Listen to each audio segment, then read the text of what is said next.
When I bought Star Wars Outlaws, I knew the likelihood that I'd be getting the next game alike to the Ubisoft form of open world game. Everyone familiar with those games will roughly know what that means. A big world with checklist activities, limited quest structure, and simple gameplay. I went into Outlaws aware it would probably fulfill that description, and it does, but I deliberately put my awareness of all of that aside before playing. I did this because I wanted to give an open world Star Wars game a chance to win me over, and I'm glad I did. Despite its many flaws, the game does have ideas and frameworks that I think deserve to be developed further in the future, either in a sequel or another adventure entirely. Outlaws removes force powers and lightsabers, instead giving us data spikes and a trusty blaster. The game's focus on a scoundrel's place in this universe is a welcome one, a pleasant change to the big picture moral obligations of a Jedi character.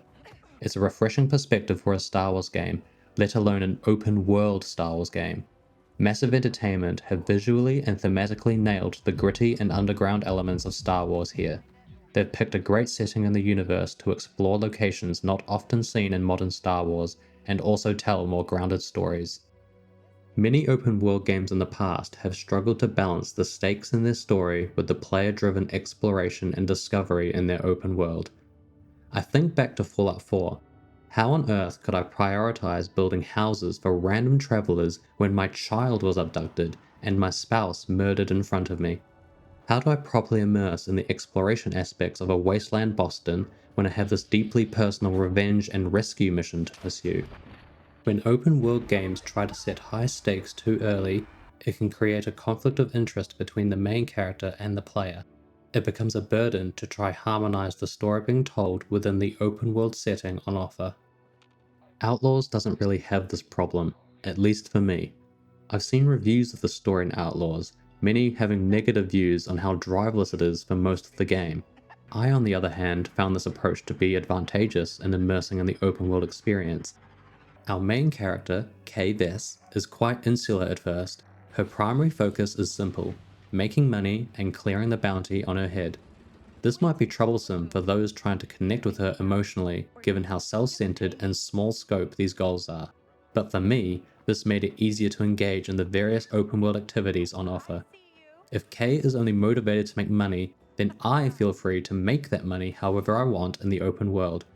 It also helps that Kay and her companion Nyx are light and charismatic. They have a whimsical attitude to the constant run of bad luck in their way, which kept the sense of adventure at the forefront while exploring the world in their shoes. This approach to narrative in an open world setting is modest enough to give some form of direction without being too oppressive towards the golden path. Therefore, I could properly set the story's pace to my liking and enjoy the open world on offer. I was free from the tiresome balancing act between these two conflicting forces that I'd experienced in other games. For me, Outlaws gets this balance right. It aligned me to Kay at the beginning of the game, to find a new life for herself, free to do as she wishes. It's a great premise to introduce an open world game. I think this is a decent segue into the open world itself. Open worlds, for all their promise, run a large risk of being detrimental to the game experience when they should be the strongest pillar. Ubisoft in particular have had issues trying to wield their worlds as they've increased in size. I'm happy to say that the world in Outlaws is surprisingly restrained in this regard. I say surprised because if there was any open world game that I'd have expected to be massive, it's an open world Star Wars game. It pleased me that the open world is divided up into several planet maps and their orbital space in between, as opposed to each map being a behemoth in its own right. This is not to say that open world games can't be big, and the maps in this game are big. I just think that the moderated approach harmonized my engagement with the game's size. It was large enough to make me feel like I was traveling in an expansive world, but not too large that I felt the exhausting bloat that afflict other open world games. This brings me to my next positive, the experience of traversing in and between these worlds. I can confirm that most of the journey is a seamless experience. You can start a session on one planet and explore a variety of its settlements and locations, then head to your ship, depart the planet and explore the orbital space before jumping to lightspeed and begin exploring the next planet. All of this can happen without a single cut to black loading screen. It can't be understated how this form of traversal won me over to Star Wars Outlaws. I mentioned that the open world was divided into planet maps, but the seamless travel completely breaks down the barriers dividing these maps. It instead unifies them all in one world space, fully immersing me in the Star Wars world. When Massive said that this was to be the first open world Star Wars game, it's this uninterrupted journey that I believe make that statement true. There are a couple of gameplay systems that I felt added a lot to the Scoundrel experience: the Syndicate reputation system and the ability system. There are 4 syndicates in the game, each with reputation tiers you increase or decrease based on actions favorable or non-favorable to the syndicate. Doing jobs or offering intel on behalf of a syndicate will earn positive reputation, while trespassing, stealing, and/or murder will put you in their crosshairs. At the surface level, these reputations are an access point to shops and materials required for upgrades to yourself or your ship. Looking a little deeper, these reputations offered something I wasn't expecting: a difficulty system. K's standing with each syndicate can affect how much work and effort is required to access their territory. Sometimes, K is tasked to enter a syndicate complex and is able to enter without a fuss because she was positively aligned to that syndicate. In contrast, a hostile syndicate would turn her away and threaten to shoot, so sneaking into their complex was required to complete that mission. This is great because I could just roll with the punches at the present time, or I could mingle with these gangs and take on tasks for them in the world to make future missions with them more convenient. It doesn't evolve much more than that, but I think this system is one that could be developed further in the future. Imagine influencing the growth and control of various syndicates on a single planet. If a syndicate's presence on a planet got too large, we could have easier access to more valuable resources and technology, but it would also attract heavy attention from the Empire, or even incite turf wars with other syndicates. There's a lot of potential here to make a more dynamic open world. Now onto the ability system. I really liked the idea of meeting other rogues in the galaxy, helping them with a personal endeavor so that in return they offer us insights into their skill set. Each of these tertiary characters have a set of passive or active skills to add to our repertoire of abilities. It's seriously worth unlocking these too. They open more gameplay opportunities that make the game a lot easier, especially in combat and stealth scenarios. They're unlocked by engaging in open world activities, mainly in the form of combat or exploration challenges, and of course finding resources in the open world. It's not revolutionary, but I think it's a better direction than a traditional skill tree. It just seems more natural here.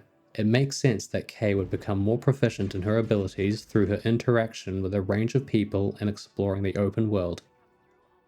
Before wrapping up, I'd like to add a quick section about gameplay. When Outlaws isn't an open world adventure game, it's a stealth game. The emphasis on stealth might not work for everyone, but I liked the implementation.